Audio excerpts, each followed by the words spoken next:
There is a practice so old, so precise, and so misunderstood by modern parents that when I first explained it to a mother in New Jersey 17 years ago, she cried.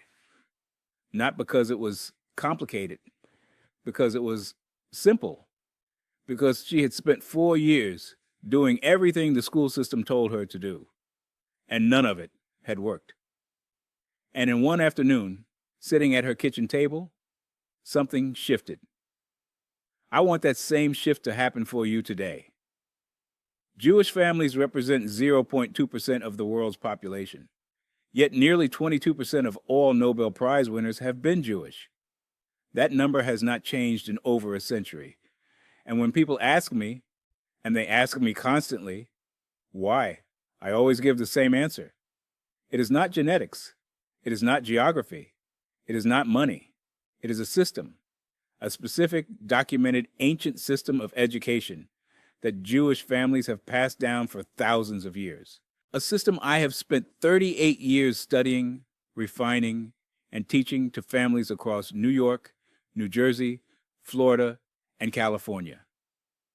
Today, I am going to share one of the most tangible, most immediately applicable practices in that entire system.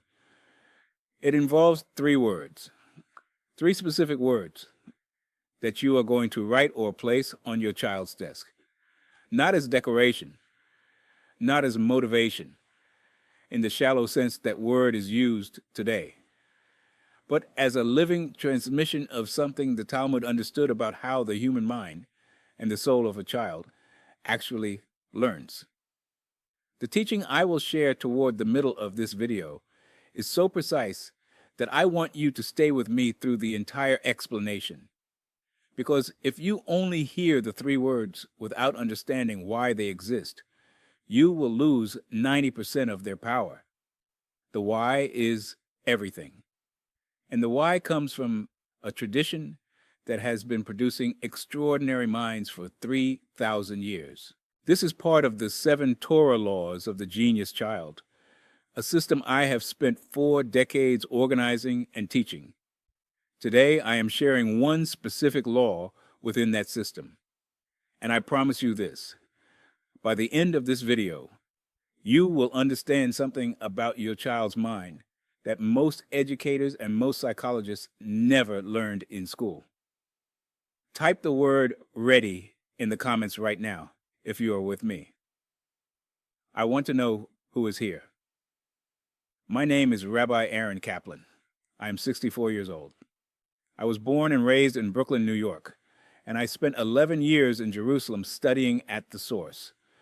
I trained at Yeshiva University in Talmud and Jewish philosophy, and later at Teachers College at Columbia University in educational psychology.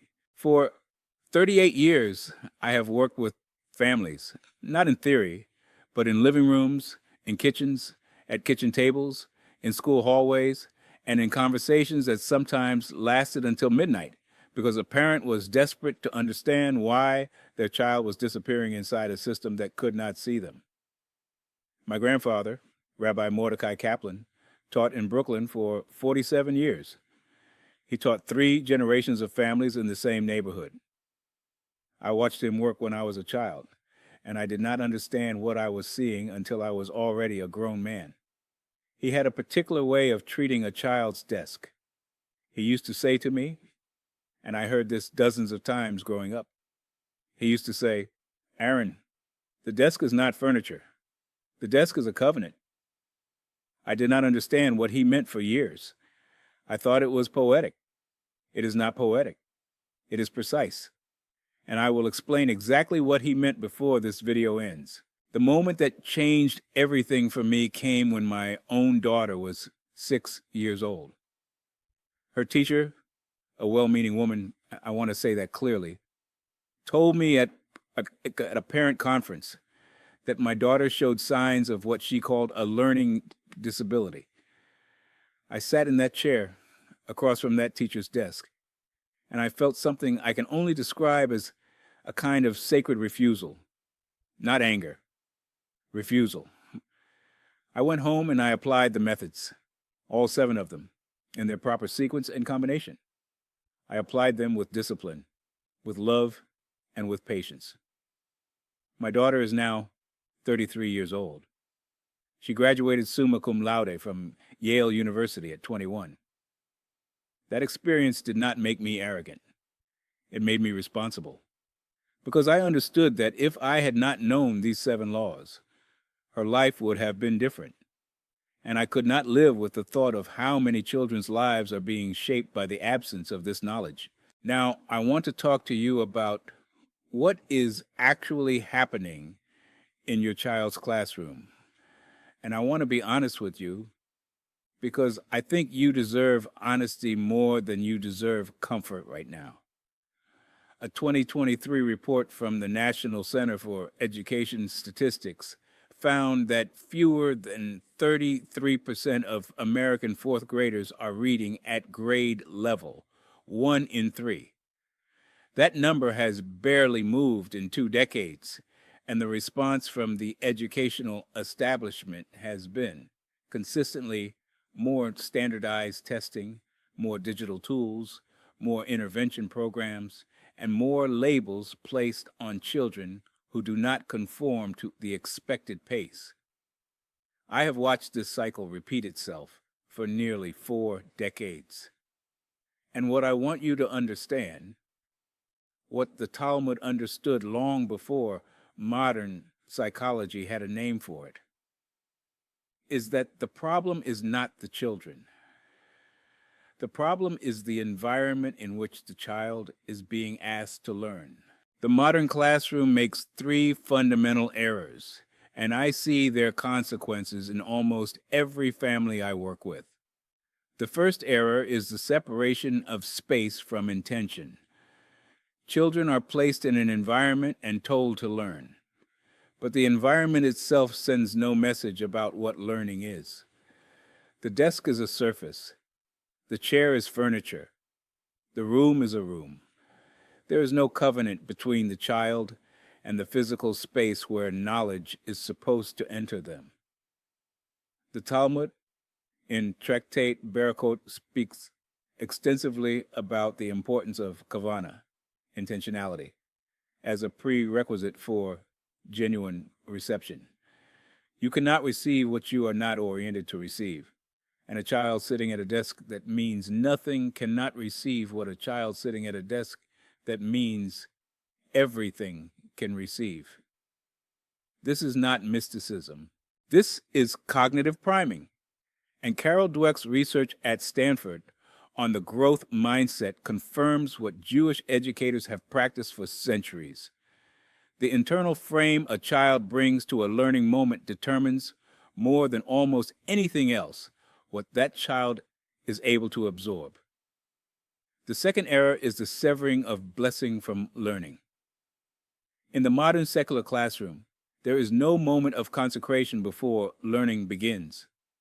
The child opens a book the same way they would open a cereal box. There is no transition. There is no signal to the nervous system, to the soul, to what we call the neshama, that something meaningful is about to happen. Jewish tradition has never made this mistake. From the earliest cheder, from the very first moment a child was brought into a learning environment, that child was literally wrapped in the letters of the Torah. The learning space was blessed. The child was blessed. The transition into learning was marked. This is not ceremonial. It produces a measurable difference in attention, in retention, and in the willingness of a child to persist through difficulty. The third error, and this one is perhaps the most painful, is the complete absence of identity formation around learning. Modern education treats intelligence as a fixed trait. You are smart or you are not. You read well or you do not. Jewish education treats intelligence as an inheritance that is activated through practice. The child is told from the beginning who they are. They are told that wisdom lives in them. They are told that they come from a lineage of people who have valued the mind above almost everything else. And that identity the identity of a learner, of someone who carries wisdom as a birthright, shapes every moment that child spends with a book. What I have learned over 38 years is that this is not a peripheral practice. It is the foundation. It is part of a system of 7 laws that work together. And the practice I am sharing with you today is the most immediate, most physical entry point into that system. The practice comes from a confluence of sources, all of them ancient, all of them precise. In Pirkei Avot, the ethics of the fathers, which is perhaps the richest single source in all of Jewish literature on the subject of learning and character development, Rabbi Yoshanan ben Zakkai teaches his students to discern the qualities that sustain a person through the full course of their life. Among those qualities is what the tradition calls Lev Tov, a good heart, a heart that is properly oriented. The word oriented is important. A heart that is oriented, a mind that is oriented, can receive what a disoriented mind cannot. The physical space of learning is part of that orientation. In Proverbs, in Mishle, the book that Jewish parents have used as an educational manual for 3,000 years. Chapter 22, verse 6 contains a teaching that is often translated simply as, train a child in the way he should go.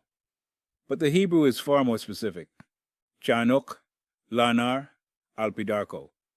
Train the child according to their path, their specific path, not a generic path, not the path the school has designed, the path that belongs to that particular child. And the physical environment of learning is part of how you mark that specific path for that specific child.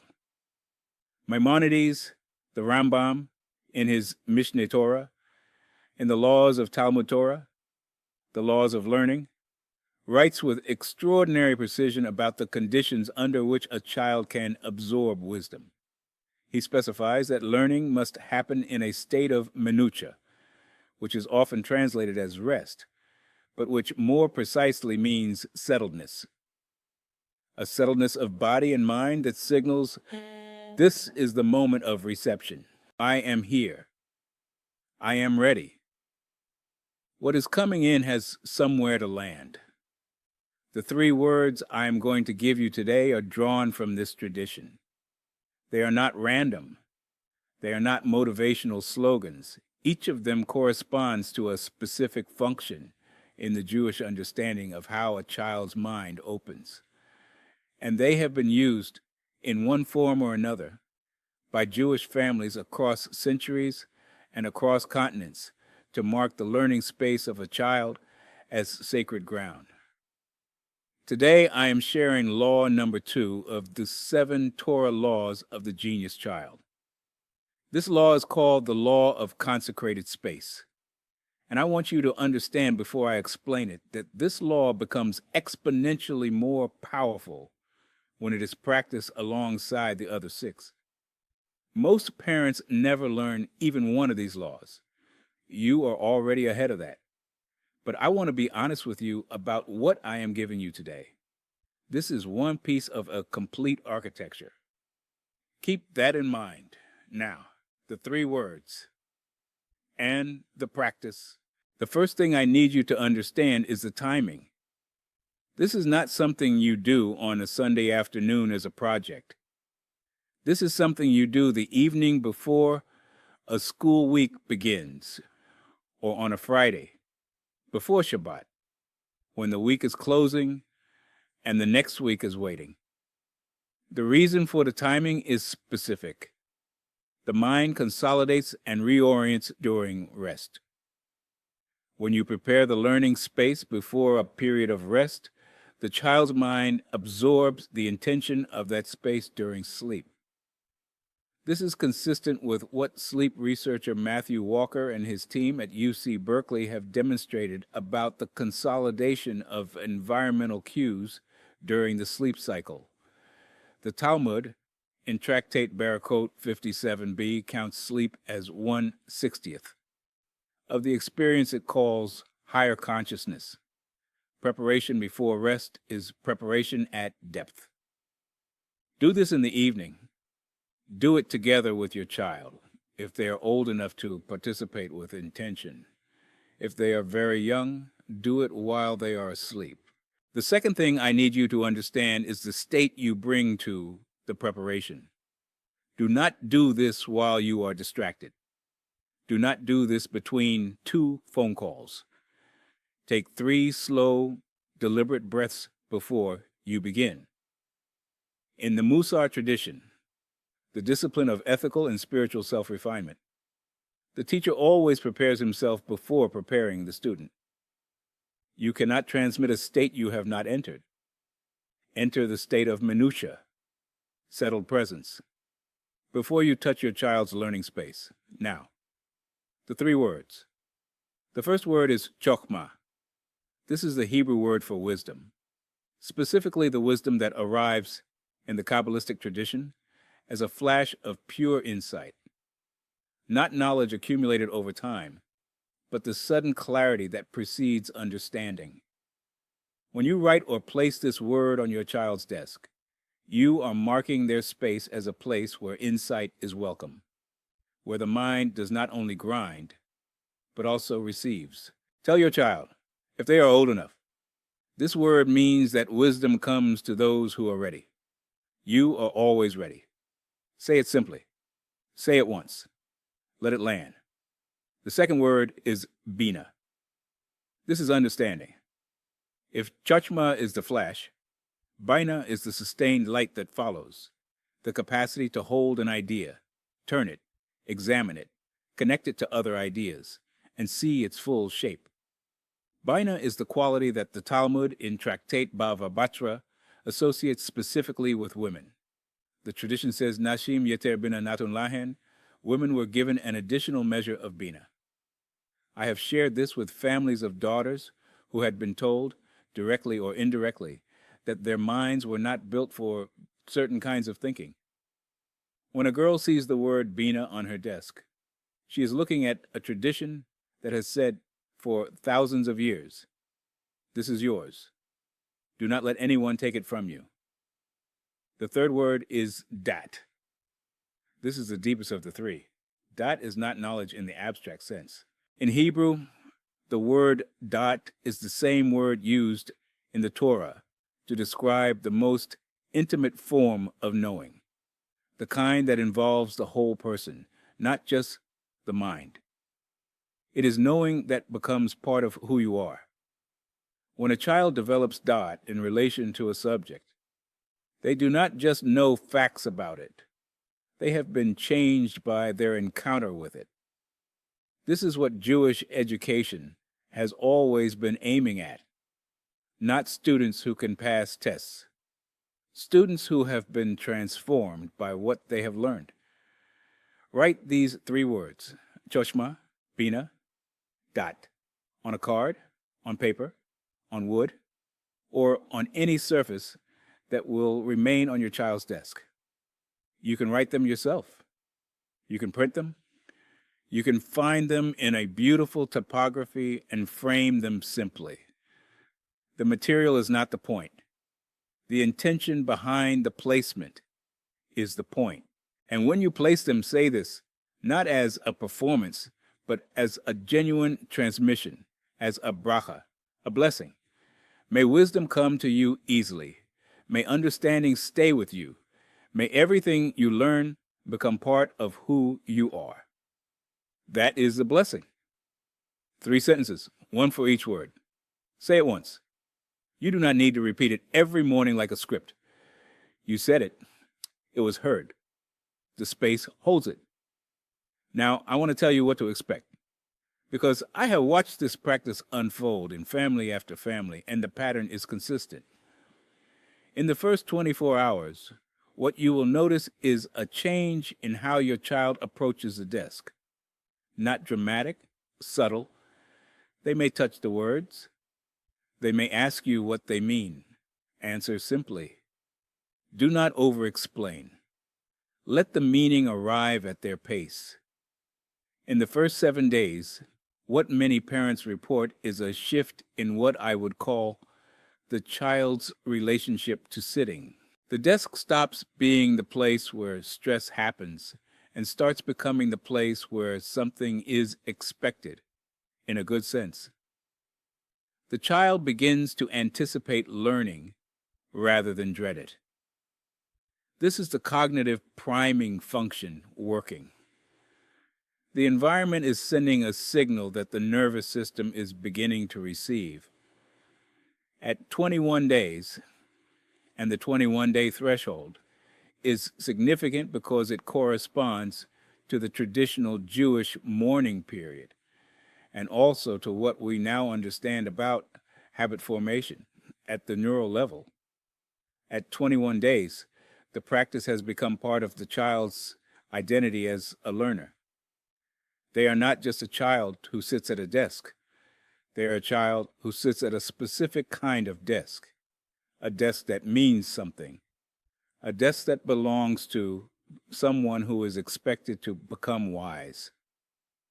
There are two conditions that must be met for this practice to work at full depth. The first is consistency. The words must remain on the desk. Do not remove them because the desk needs to be cleared for another purpose. Find a way to keep them there. Permanence is part of the message. The second condition is that you, the parent, must believe in what you are transmitting. Children do not hear our words as clearly as they read our certainty. If you place those words with doubt, the doubt transmits. Place them with the same conviction you would place a mezuzah on your doorpost. Place them as a covenant. I want to share something personal with you now, because I think it is important. There was a period in my life. My children were young. I was overextended, working with families across 3 states and barely managing to be present in my own home. When I let the learning environment of my own household become ordinary, I stopped marking the space. I stopped doing the preparations I knew how to do. And what I noticed, slowly and then all at once, was that the quality of learning in my home changed. Not catastrophically, subtly. The way light changes when a cloud moves in front of the sun. You do not always notice it has gotten darker until you step back into the light. I had let the covenant of the space dissolve through inattention. And when I restored it, intentionally, with my children present, something shifted back. I share this not to alarm you, but to tell you the space matters continuously, not just at the beginning.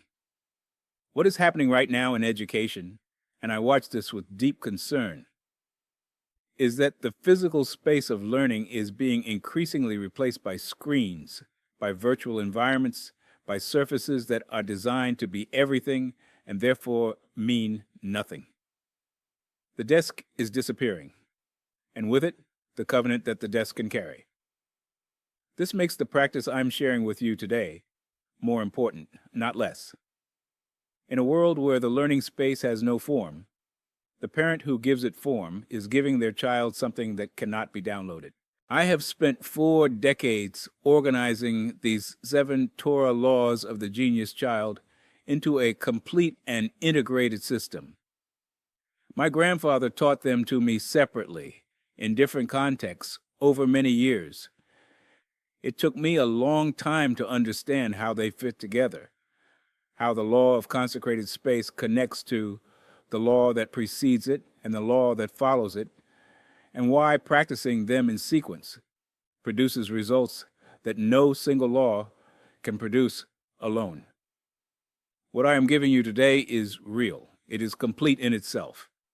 And it is also one piece of something larger. I want you to hold both of those things at the same time. Let me bring this together for you before we close. What you have received today is this. The learning space is not neutral. It sends a message. For thousands of years, Jewish families have understood that the message a child receives from their physical environment of learning shapes what they believe about themselves as a learner. and therefore shapes what they are capable of receiving. The 3 words, chochma, bina, dat, are not decoration. They are a declaration. They tell the child, this is who you are. This is what happens here. Wisdom comes to you easily. Understanding stays with you. Everything you learn becomes part of who you are. You have also received this. Preparation matters as much as the practice itself. The state in which you approach your child's learning space, the timing of the preparation, the intention behind the placement, these are not peripheral details. They are the mechanism through which the practice works. And you have received this. This is law number 2 of the 7 Torah laws of the genius child. 1 of 7. Most parents never learn even 1. You now carry 2. Use this knowledge with intention and with love. In my next teaching, I will reveal another of the 7 Torah laws, one that connects directly to what you just learned, and that completes the foundation on which everything else in this system is built. I do not want you to miss it. Subscribe to this channel right now and activate the notification bell. Every teaching I share here is free. Every teaching is based on 38 years of working with real families and on sources that are 3,000 years old. If this teaching moved something in you, share it with another parent who needs to hear it. Leave a comment below. Tell me the name of your child, or simply write the 3 words, choshma, bina, dat. Let this community know you were here, that you showed up for your child today. Raise them with wisdom. Shalom.